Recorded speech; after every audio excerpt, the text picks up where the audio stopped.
দেশে একটা free fair and inclusive একটা ইলেকশনের জন্য দিকে ধাবিত হচ্ছে এবং তার আগে যে সমস্ত সংস্কার করা প্রয়োজন অবশ্যই সরকার সেদিকে খেয়াল করবেন। আমি যতবারই ডক্টর ইউনূসের সাথে কথা বলেছি, he completely agrees with me. There should be free, fair and inclusive election, and that election should be within December or close to that. যেটা আমি এর প্রথমেই বলেছিলাম যে 18 মাসের মধ্যে একটা ইলেকশন।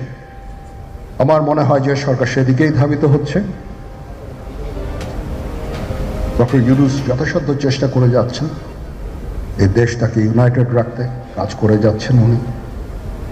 ওনাকে আমাদের সাহায্য করতে হবে, উনি যেন সফল হতে পারেন সেদিকে আমরা সবাই চেষ্টা করব। আমরা একসাথে ইনশাল্লাহ কাজ করে যাব। আসেন আমরা নিজেদের মধ্যে মারামারি কাটাকাটি না করে আমরা ইউনাইট আওয়ারসেলস, দেশ জাতি যেন একসাথে থাকতে পারি সেদিকে আমাদের কাজ করতে হবে। আমাদের মধ্যে মতের বিরোধ থাকতে পারে, চিন্তা চেতনার বিরোধ থাকতে পারে, কিন্তু দিন শেষে যেন আমরা সবাই দেশ এবং জাতির দিকে খেয়াল করে আমরা যেন এক থাকতে পারি। জরুরি বিষয় যেটা আমি ভাবলাম যে আপনাদের সাথে আমি শেয়ার করি, দেশের এই আইন শৃঙ্খলা পরিস্থিতি খারাপের পিছনে কিছু কারণ আছে।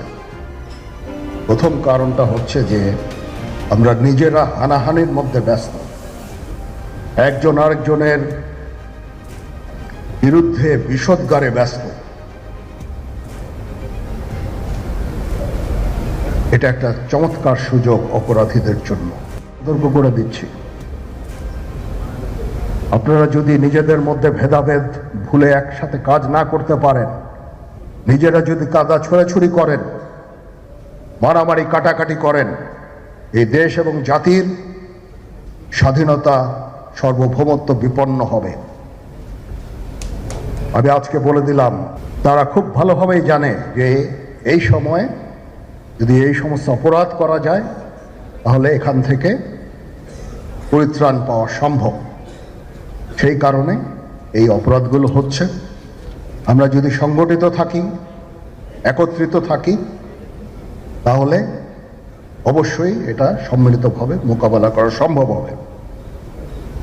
Police, RAB, BGB, DGFI, NSI এগুলো দেশের জন্য অত্যন্ত গুরুত্বপূর্ণ কাজ করেছে অতীতে।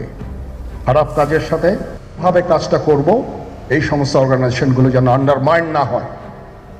আজকে পুলিশ সদস্য কাজ করছে না, এটা বিশাল বড় কারণ হচ্ছে অনেকের বিরুদ্ধে মামলা, অনেকে জেলে। RAB, BGB, DGFI, NSI panicked.